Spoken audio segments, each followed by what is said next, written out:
Welcome to the Inside Job Boards and Recruitment Marketplaces podcast. I'm Stephen Rothberg, the founder of College Recruiter job search site. At College Recruiter, we believe that every student and recent grad deserves a great career. And I'm Peter Zollman, founding principal of the AIM Group, the leading global business intelligence service for marketplaces and classified advertising companies. We consult with recruitment marketplaces companies and publish AIM Group recruitment intelligence and a free weekly digest. We also host the annual Global RecBuzz conference. This is the podcast for you to learn more about how to create, manage, and work with general, niche, and aggregator job boards and recruitment marketplaces. Today's guest is Andrew Stetsenko, the Chief Relocation Officer for Relocate Me. Andrew, welcome to the show. Hi, Stephen. Thank you so much for having me. It is a pleasure, and I so appreciate you joining us today on what is definitely going to be a really important episode. Before we get into why it's so important, take a minute or two and tell the listeners a little bit about your background. Who's Andrew?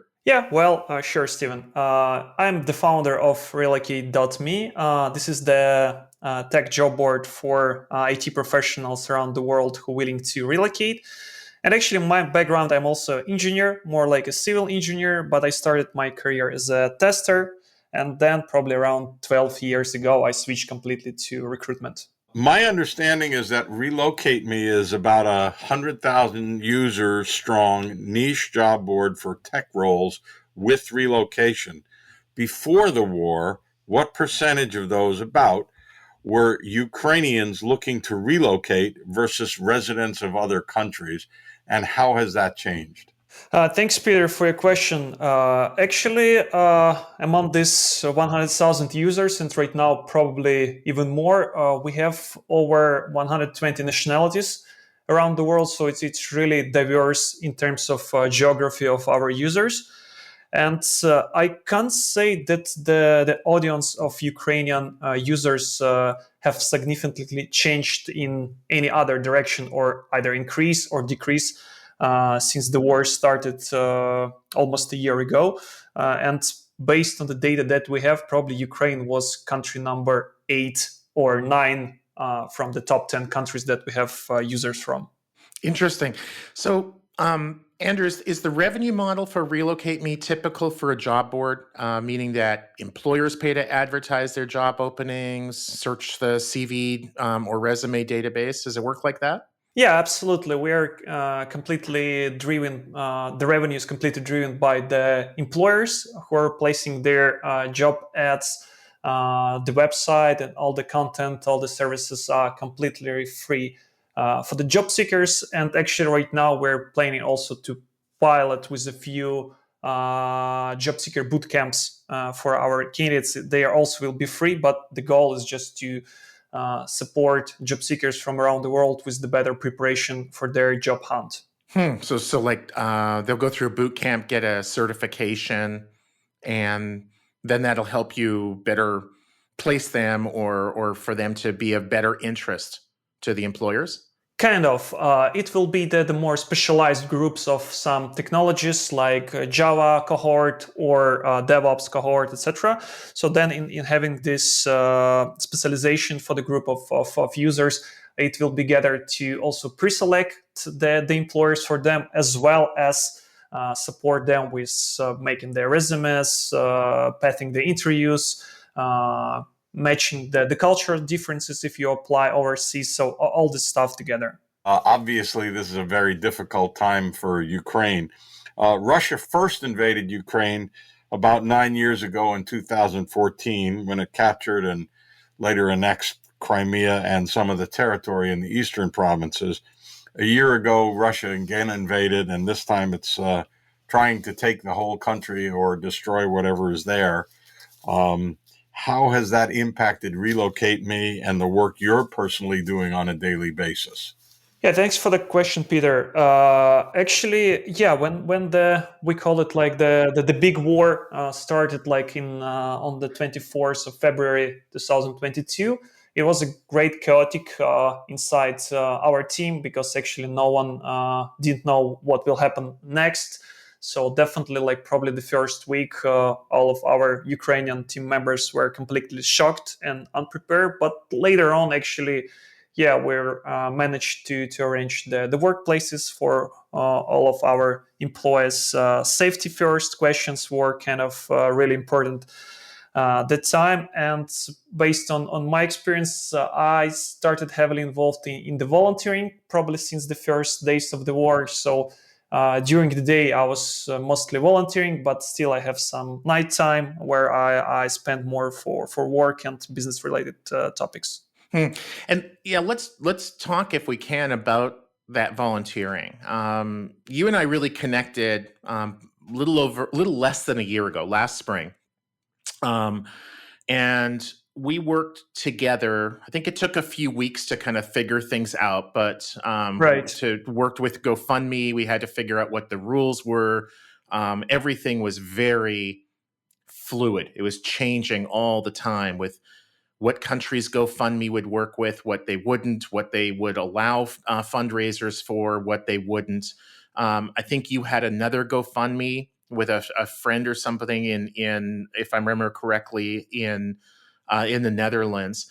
But we wanted to create, and we were able to, a GoFundMe that would make it safe and easy for those who wanted to donate to support your humanitarian efforts. And by the way, for the listeners who want to participate in that, if they go to www2, the number two, www.collegerecruiter.com/Ukraine.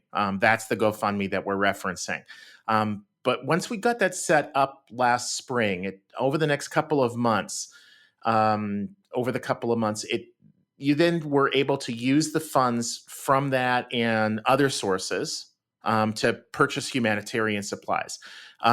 Maybe you can tell the listeners about the foundation you created, the funds that come from GoFundMe, the kinds of humanitarian supplies that you've been buying. Like, how does that all work? Like, where do you get them from, and who do you get them to? Yeah, absolutely. Yeah, first of all, I'm incredibly grateful to everyone who has contributed to our Steven's GoFundMe page, and all your donations and your kind of generosity is going towards a very worthwhile cause, I would say. And the idea of the getting the donations started also with my LinkedIn posts, and actually LinkedIn was and still is my main tool for fundraising. And it started just with the text message where I shared with my audience there that, yeah, it seems like I want to start volunteering and start to collect funds to support Ukrainian citizens. And I received so many positive feedback and suggestions how to get started. And I guess the ball started to roll since the time. So actually, I just spread the word about my intentions first on LinkedIn, and then I got, as I said, like tons of feedback and helpful advices, and then the thing started. Actually, in terms of the nations, where they're going, at the beginning of the war, there were a huge lack of almost everything. It started even from the diapers, especially on the eastern part of Europe, where the supply was and logistic was completely broken. Medicine, etc., like some even some stuff for the hospitals. So at the beginning of the war, it was really reactive to find the hospitals or the Kindle shelters or anything what we can find, and then to deliver help either physically. So we had a bus that we go towards them, or just if it's on the far distances, we just use the postal services that send it.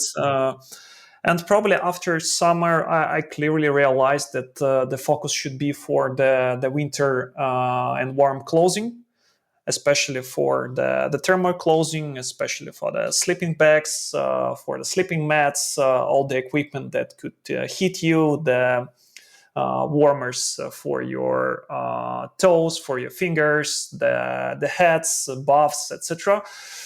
Because also there were a lot of concerns about the problems with the heating system, with the electricity during the winter time.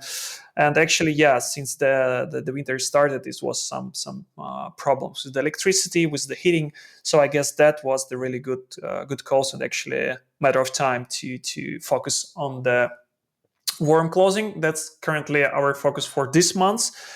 And for the next months, we'll see. Usually, I just speak to a lot of other volunteers and to other people to get the real demand, and the demand is changing like almost every month. So I don't even know what could be in March or April.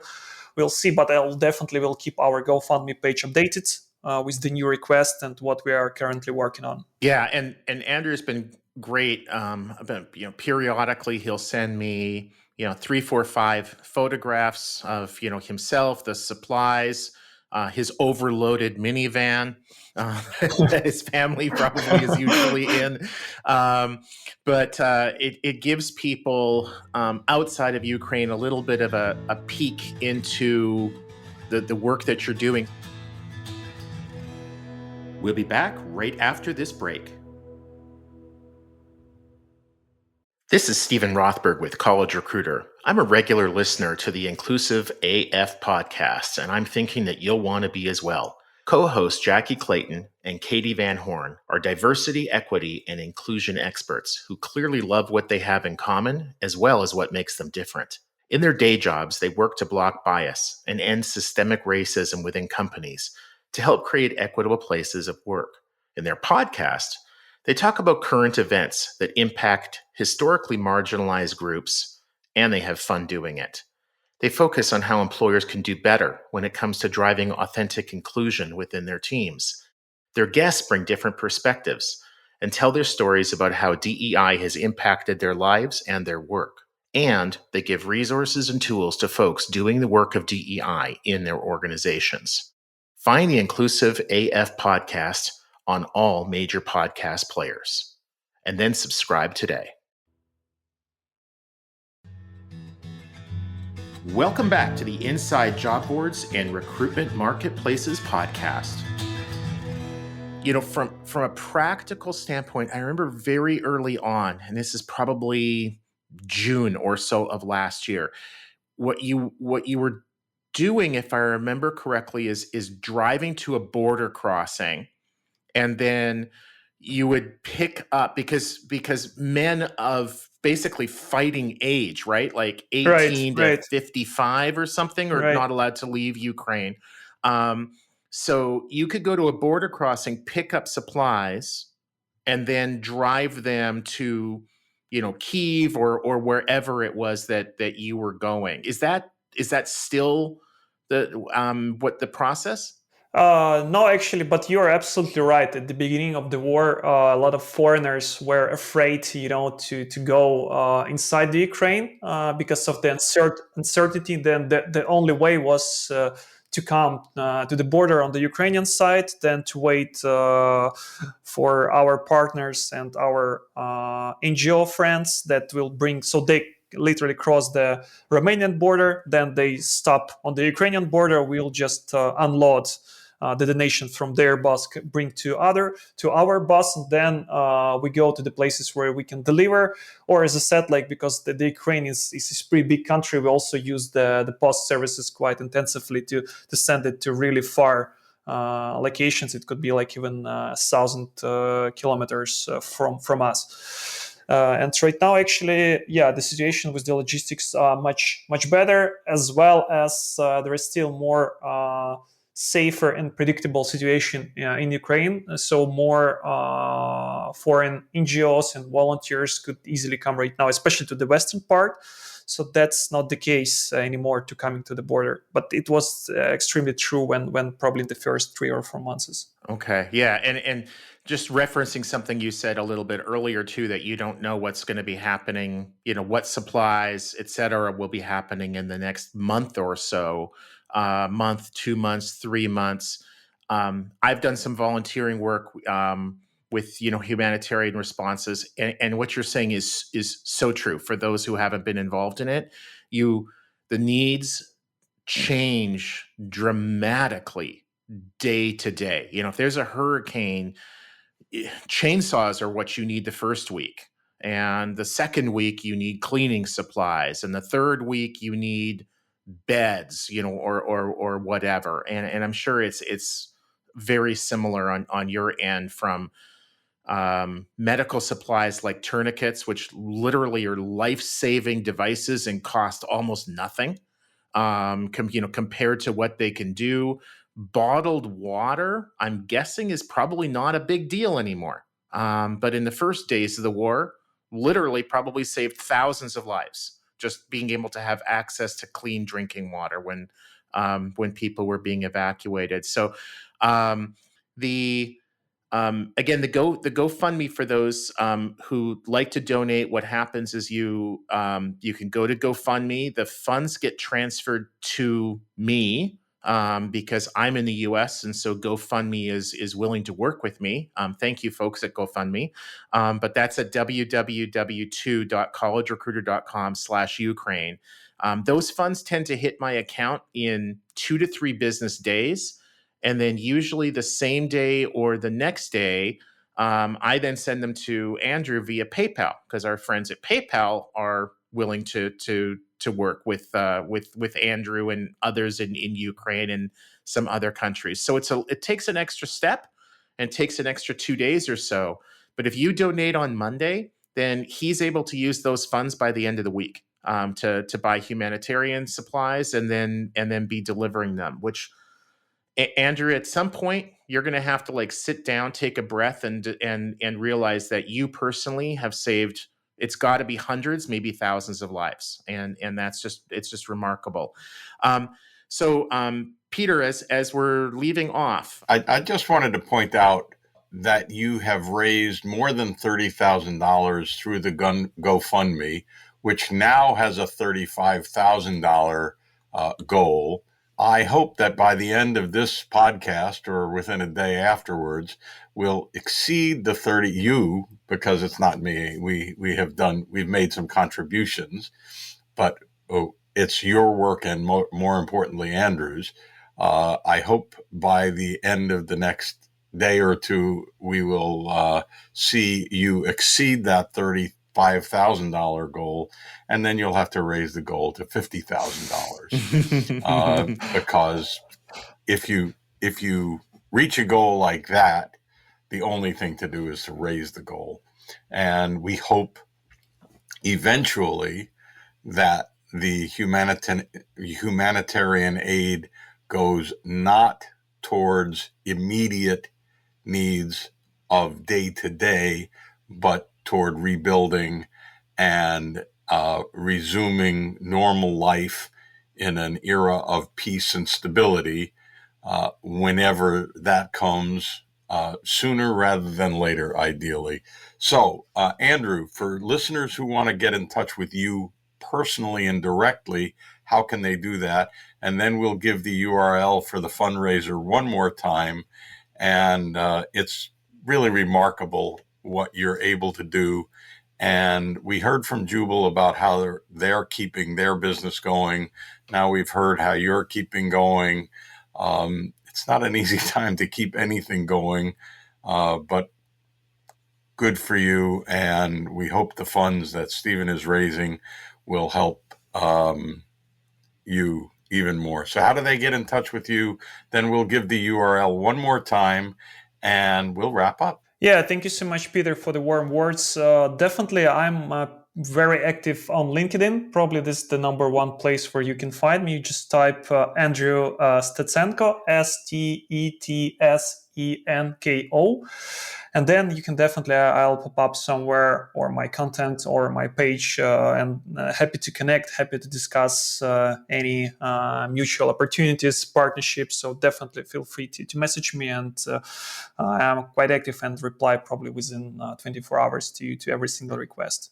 So for those who want to reach Andrew, again, on LinkedIn, Andrew Stetsenko of Relocate Me. If you're an employer and you're looking for some of the world's best tech talent, that is definitely the guy that you're going to want to reach out to, whether it's tech talent in Ukraine, whether they're in the UK, France, Australia, really anywhere in the world.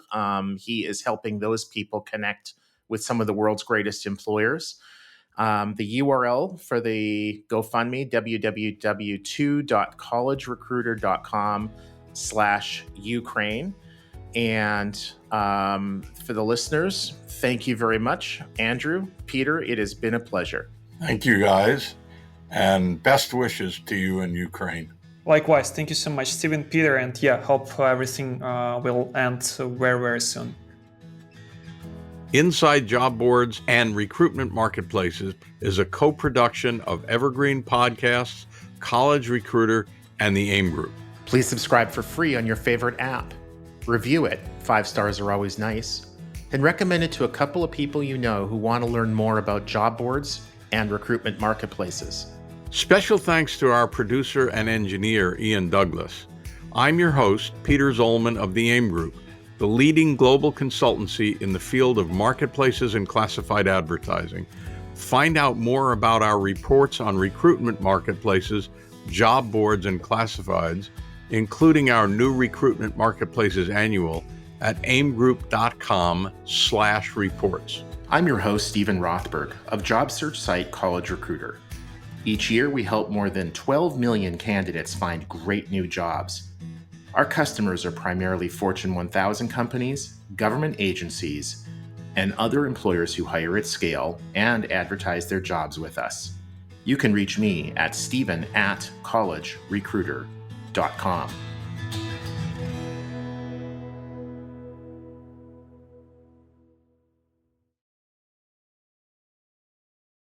Hey podcast listeners, my name is Paul O'Connor and I'm the host of the Rust Belt Rundown, a show that highlights valuable insights from manufacturing executives and business leaders in Northeast Ohio and beyond. We convene these leaders for candid discussions about business, regional happenings, industry trends, entrepreneurship, and more. With a wide range of guests and topics, there is something for everyone. Listen to Rust Belt Rundown for free on Spotify, Apple, or your favorite podcast app.